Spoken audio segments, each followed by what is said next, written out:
All right, in the main event, we have Gordon Ryan from Danaher Death Squad, Renzo Gracie, taking on Matheus Diniz from Marcelo Garcia.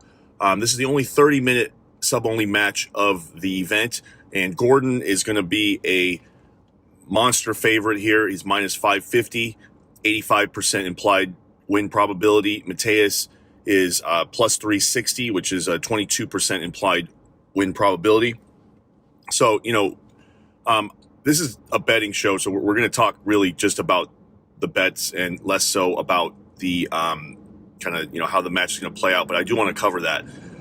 Gordon, just based on the odds alone, you kind of have a decision to make here, right? One is if you think that he has something like a 95% chance of winning or something, and you have 10% edge on the odds, then you should place that bet.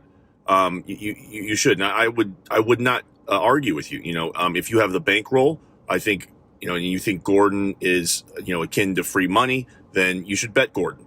However, that's not without risk, right? We've seen Craig Jones lose as a minus 800 favorite, at Submission Underground. So you have to be careful here. Just based on the odds alone, I would say that if you were to bet Gordon, you would have to assume that he really has no chance of losing. He has no shot of losing. And I wouldn't argue with you if you said that, but I will present some finer details. Okay, so Matheus is somebody who is also an 80cc champion. He's 88 kilo 80cc champion, whereas Gordon is 99 kilo and open weight 80cc champion. There is no doubt in my mind that these odds are set, proper, right? Matheus is a huge underdog, and he's an underdog for a reason. This is Gordon's home rule set. This is what he trains for, sub-only matches. He's only lost one time, and it was pretty early in his career against Felipe Pena in sub-only. So really, his record is impeccable. And even if he faced Felipe Pena again, at this moment, he would probably be a pretty sizable favorite, just because of how their career trajectories have turned out. I expect Gordon to, take a seated guard approach here, try to get Matheus into leg entanglements. That's to be expected, right? So usually when what we expect, may not play out that way. Gordon may try to pass. He may try to get a sweep quickly and try to pass on top. And his passing in top game right now is really, he's one of the best. He may be the best at passing right now. We've seen him do stuff to guys from passing the guard that really we haven't seen before. He has a really good arm triangle, and if he gets to the back, it's pretty much over, right? So I can see Gordon here winning by either leg lock or a back submission, or even an arm triangle. For Matheus is a unique game. So he has a game where it's predicated on being on the knees. He is a guy who's very old school in his passing, and that may be what is needed to beat Gordon. You saw that Craig Jones was not able to get much leg attack offense off on Gordon in their 80cc. Off on Matheus was not able to get it off on Craig Jones, who is Gordon's teammate, and also, some would say an even more dangerous leg locker, right? So if Matheus is able to shut down that aspect of Gordon's game, a lot of Gordon's attacks come from the threat of the leg lock, right? So if he's not threatened by leg locks because he's not there for leg locks, he's just on his knees, then he's got to look out for the shoulder crunch, the sumigashi or the butterfly sweep that Gordon likes to do, and that's really how he plays his game. He alternates between leg locks, sumigashi sweeps, and if he gets on top, he's just going to pressure pass you until he's in the mount, or he forces you to turn away, takes the back, and that's really all of Gordon's game. Can Matheus stop that? I don't know. If you had, you put a gun to my head, I would say no, he cannot stop that. Most people who have tried, pretty much everybody who has tried, has not been able to stop Gordon. You just wonder. Gordon pretty much had a 20-minute match with Buchecha at 80cc, And, Buchecha was stifled. There was nothing he could do. And I'm not saying that Buchecha is the same, Matheus is the same as Buchecha, but, Buchecha's a bigger guy. He's, I would say an even more dangerous passer. People would say is a higher level guy. But at the same time, you never know, right? Matheus, he is smaller, but he could surprise us. So if you're putting your money on Gordon, I wouldn't be too comfortable, watching the match. I would still be a little, anything can happen. The stage could collapse. Who knows? So, if you're going to bet on Gordon, you need to have a big bankroll, and you need to, know that you have an edge over the bookies here. And yes, there is a risk. If your bankroll is only, let's say, $1,000, and you put $550 on Gordon just to win $100, that is not good bankroll management. That's using 50% of your bankroll on one person, and maybe he wins, right? Maybe Gordon wins, and he probably will win. But you'd have to make sure that out of 5 or 6 of those bets that you win every single time. Anytime you lose a bet like this, where a favorite is juiced up to these odds, so juiced is just how big of a favorite they are, how much the bookies add to the odds to make it so they can collect more money. That anytime you're betting a gigantic favorite, you need to be sure that if this bet were to lose twice in 6 tries, so say if Gordon were to lose twice to Matheus out of 6 matches, you would lose money long term. And then that's kind of how you have to think about these bets. So long story short, I do have the bankroll to bet Gordon. I probably will bet Gordon. But I just want to caution people who do not have the bankrolls to bet, these big favorites, just to be careful. Usually with somebody that's minus 550, they would be, somebody that you would parlay, right? But sports betting is pretty new as far as grappling is concerned. And so most betting sites do not allow you to parlay yet. I'm working on it. I'm currently talking to many betting sites on, how we can expand the sport inside of sports betting, how to increase the odds. And so that will come with time. All right. In the co-main event, we have Craig Jones from Danaher Death Squad taking on Roberto Jimenez from Studio 76. Roberto recently left Team Alliance because of a dispute, and that's probably not going to affect him much. His dad is his head coach. He's got his own training partners. He kind of trains his own team. I don't see that affecting him. Craig has been working with Danaher Death Squad and Gordon Ryan and their team at Renzo Gracie for quite a while, and I think that relationship is going to make Craig better and better over time. It's going to shore up some of his defensive weaknesses, and he's going to have new attacks, new submissions. We've already seen him kind of develop in his game. So from the betting perspective, Craig Jones is 64% implied probability to win. Roberto is 41% implied probability to win, plus 145 for Roberto, minus 180 for Craig. I will say right off the top that I recommend a bet on Craig 1 to 2 units on these odds. And the reason is because Craig, I feel there's a lot of question marks with his defense, and he's shown up to Submission Underground. It seemed like he was out of shape, to be honest. Maybe there was some personal issues there. There's been rumors of him, partying like crazy.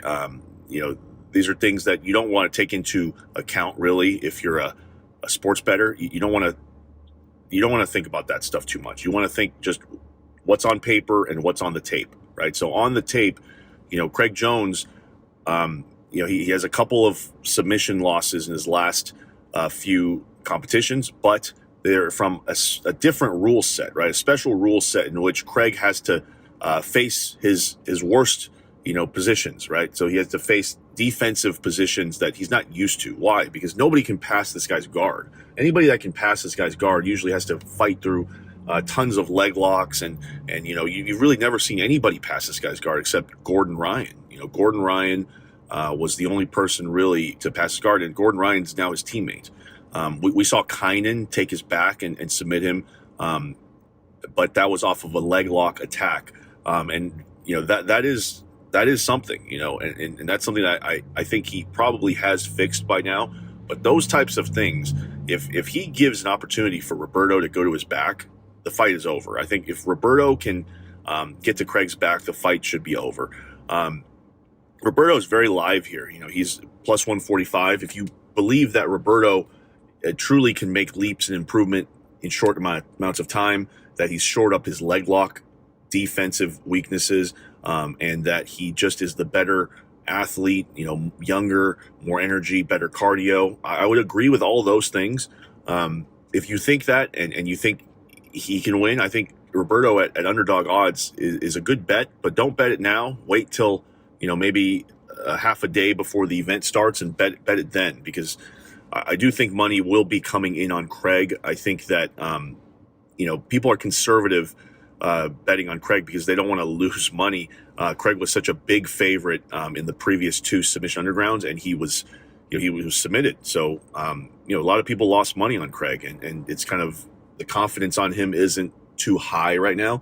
But again, like I said, those are rule sets. That was a rule set that Craig is not necessarily, it's not favorable for him. The sub-only rule set really is what's favorable to Craig, and rarely have we seen Craig lose in sub-only rule sets. He's kind of like Gordon Ryan. People are just afraid of this guy in the sub-only rule set because he's such a dangerous leg locker. And yeah, so like I said, I will be betting Craig.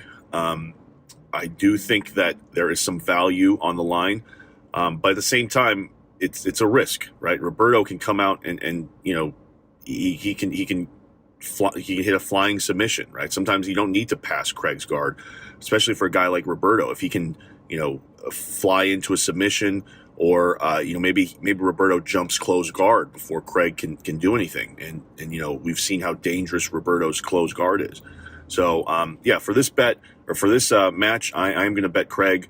I recommend a 1 to 2 unit bet on Craig Jones. It's not without risk, of course, but I do think there's a little bit of value here on Craig. All right, next match is Gabi Garcia out of Alliance taking on Elisabeth Clay. She is from Aries Jiu-Jitsu. So Gabi is going to be a monster favorite here. She's at 82% implied probability to win, minus 450. And then Elisabeth Clay is 24% implied probability to win. She's sitting at plus 310. So most people know Gabi Garcia. She's one of the most dominant female grapplers of all time. She's huge, and I mean huge as in stature. She's just a very, very large person, height and size. And she really has never, I've never really seen her get beat, decisively. I think Mackenzie Dern had beat her at one point.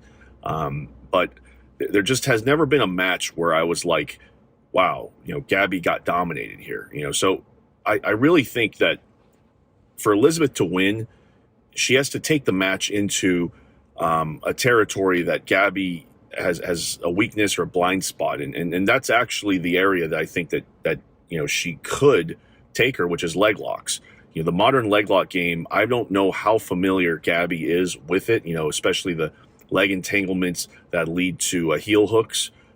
You guys remember at ADCC, you saw a lot of the men's open weight competitors were not able to deal with Lachlan Giles because of his modern leg lock system. And Elisabeth Clay, I think, is a very high level leg lock game, and she has the guard to possibly stop Gabi. And in a 15-minute match, I think that Elisabeth has a path to victory. She would have to stop Gabi from passing and constantly threaten with leg attacks, compelling leg attacks.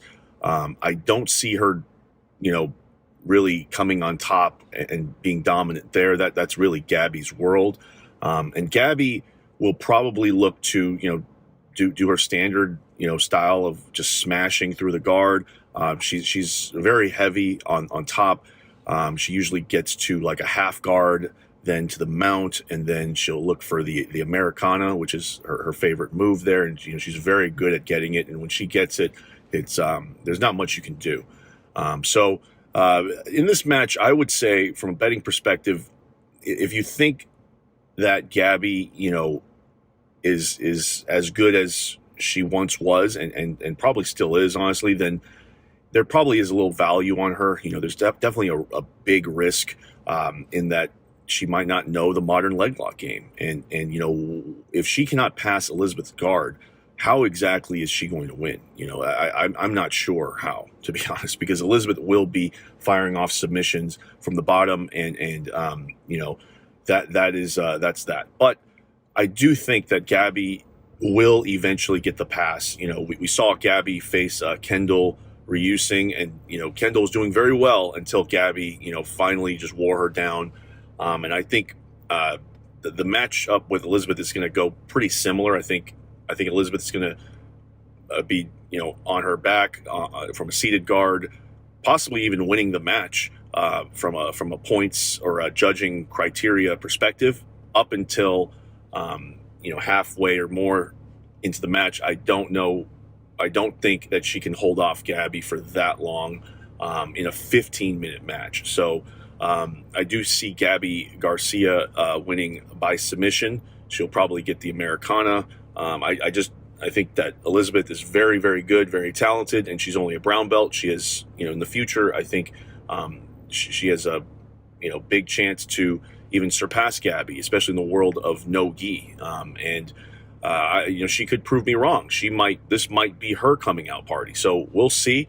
I personally am going to probably avoid this match. I think a small play on Elisabeth is, I wouldn't fault somebody for that. It's very good odds.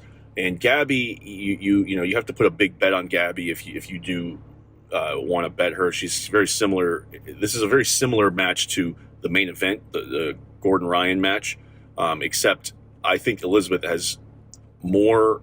I would say she has more a better opportunity to win this as opposed to Matheus. There's less.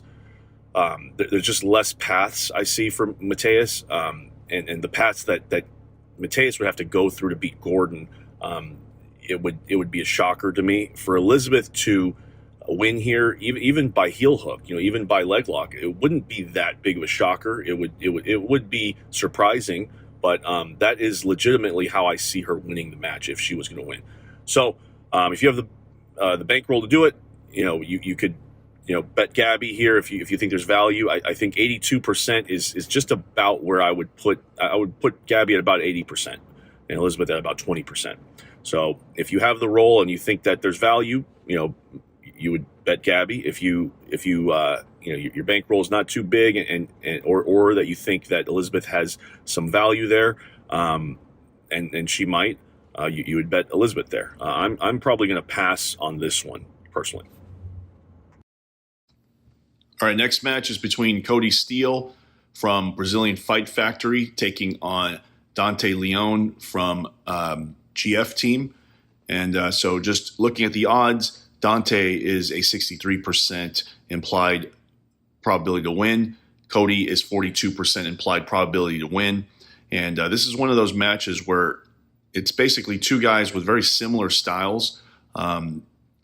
Both guys are pretty much top players. Dante does have, I think, more of a guard game, but they're both big on scrambles. And I think Kody especially relies on a lot of it on his scrambling ability to, frustrate and kind of fatigue his opponents. And Dante, to a certain degree, does that as well.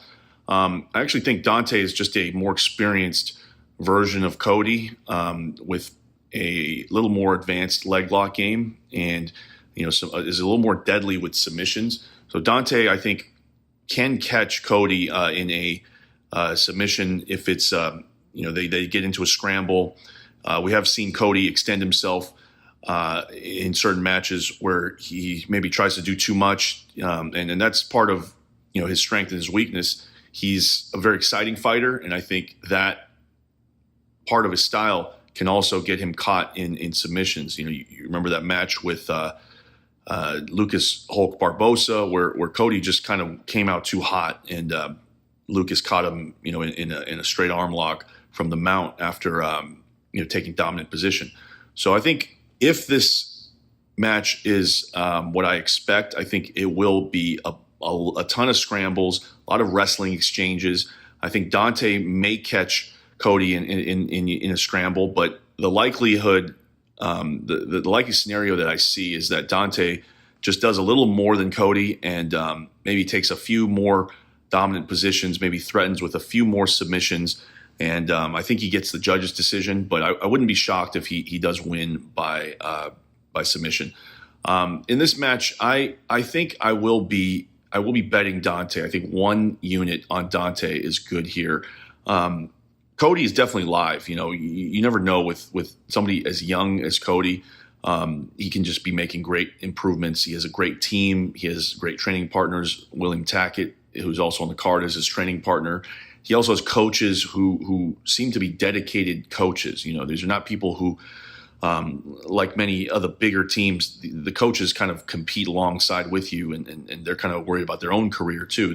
Kody seems to come from a team where the coaches are there to help the athletes, and their full-time role on the team is coaching. So I think that's a big advantage. That said, Dante, I think, just has the experience. He's more experienced. He has the tougher competition. He's been a black belt longer.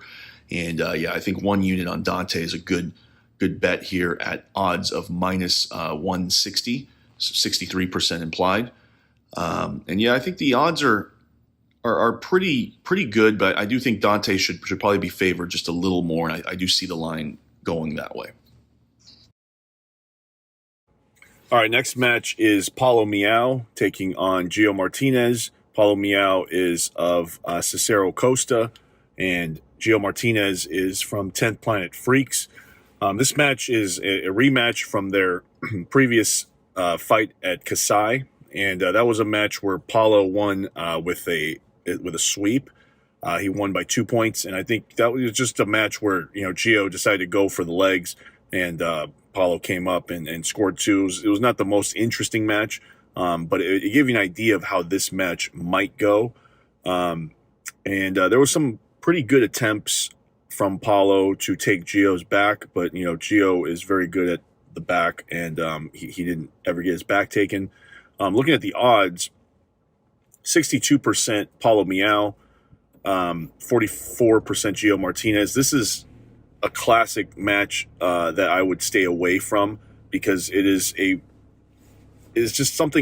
match that you can't really predict what can happen because there's almost equal ways for both guys to win in their method of victory. Paulo is very good positionally, so it's very unlikely that Gio's going to pass his guard and take his back and all that stuff.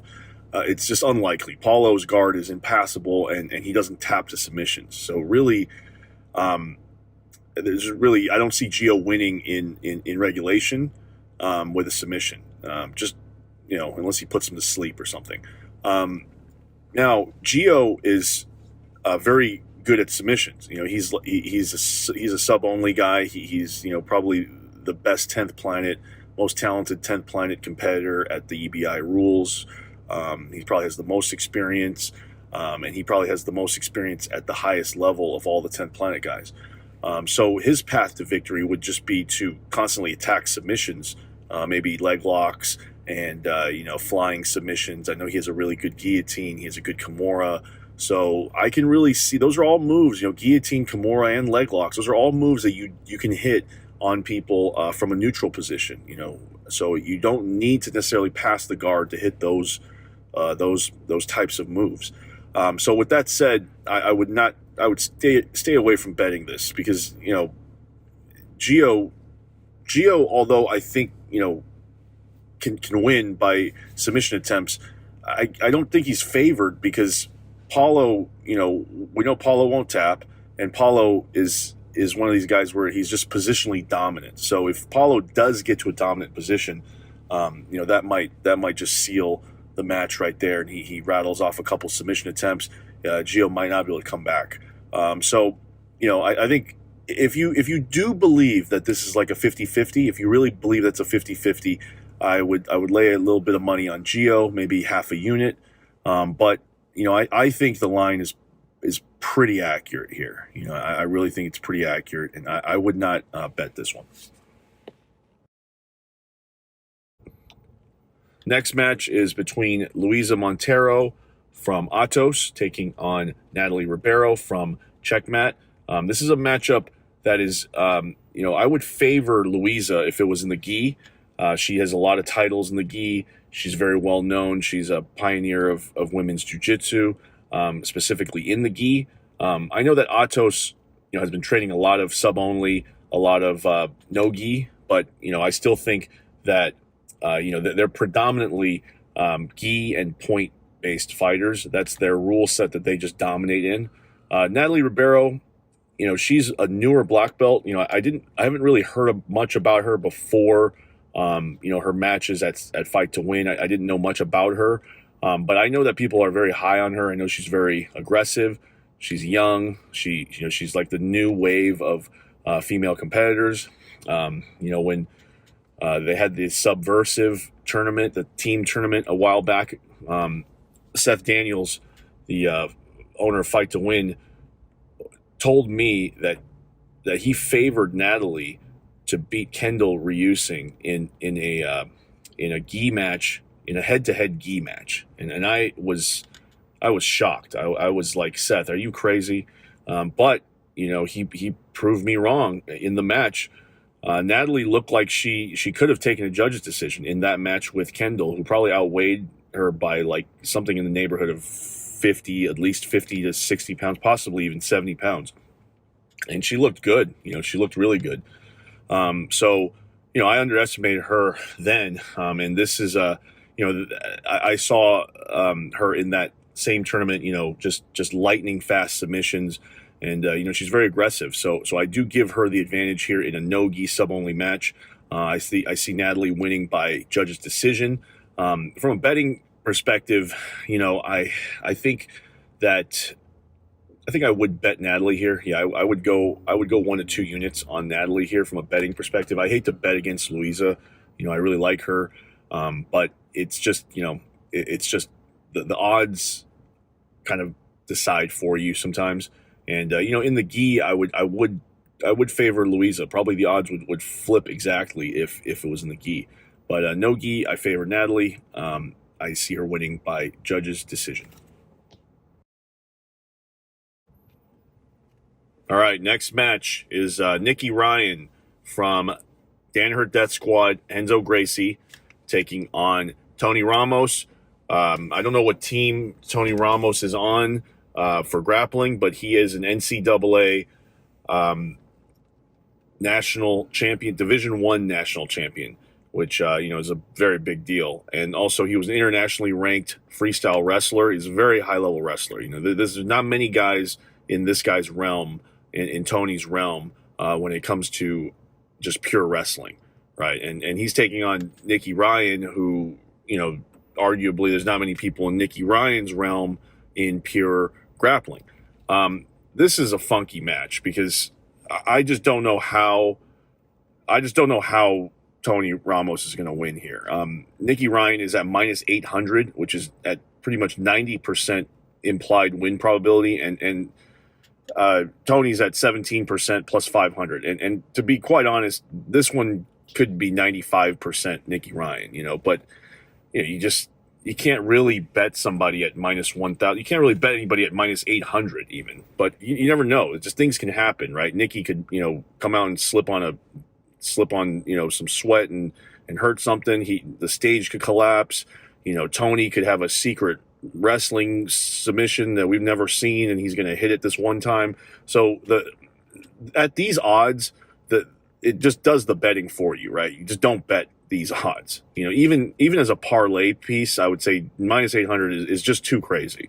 Unless you were just an extremely wealthy person and you had a huge bankroll and you could put something like $8,000 on Nicky Ryan to win 1,000. And you really believed that there's no way that Nicky could lose here. Then you might do that, but I wouldn't do that. So there's really nothing to really talk about here.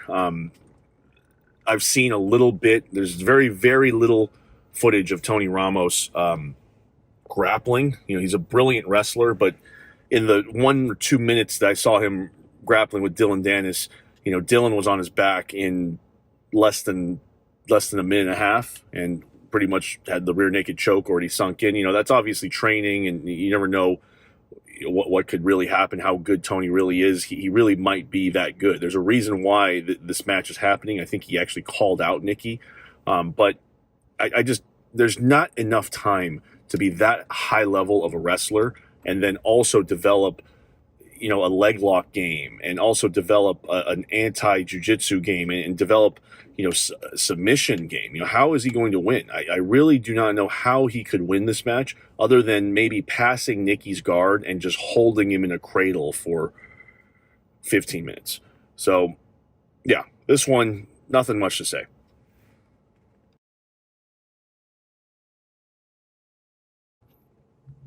All right, last match, or actually first match of the event, is William Tackett from Brazilian Fight Factory taking on Jason Rao, who is also Danaher Death Squad Renzo Gracie. So this match is probably going to be a sleeper match. This match is probably going to be way more exciting than people give credit for, because it's the opener, the opening match. But William Tackett, is one of these guys where I can't really go anywhere or go anywhere on the internet actually and not hear somebody talking about this guy as if he's the next big thing, and I think they're right. I've seen some of this guy's matches, and he's very impressive. He always steps up to the occasion. He always seems to be fighting people out that are supposed to outclass him, but he does either very well or he beats them. And this match against Jason Rao is a match where Tackett's actually going to be the favorite. He's sitting at 61% implied probability to win, minus 155. Jason Rao is at 44% implied probability to win, plus 125. And this is one of these matches where, if Tackett can avoid Jason Rao's pretty sophisticated leg lock game, I think he wins quite handily, quite easily, actually. If Tackett can overwhelm Rao, pass his guard, threaten, back attacks, mount, threaten submissions, I think he wins a judge's decision quite easily. But at any moment, if he gets behind, on a leg lock battle, or if he gets a little too aggressive, and Jason Rao is able to enter into a position that he has more knowledge than Tackett in, then I can see Jason Rao getting the submission. Jason Rao is one of these guys that I remember Gordon Ryan saying he gives him the toughest time in the gym. This is a guy who maybe hasn't shown his full potential in competition, so this might be the event. This is a big event. He's with his entire team. This might be the event that Jason Rao just comes out and shines. But at the same time, Tackett is the more experienced. I would say he's the more experienced competitor of the two. Just based on how frequent Tackett competes. Maybe he's not a black belt yet; he's a brown belt.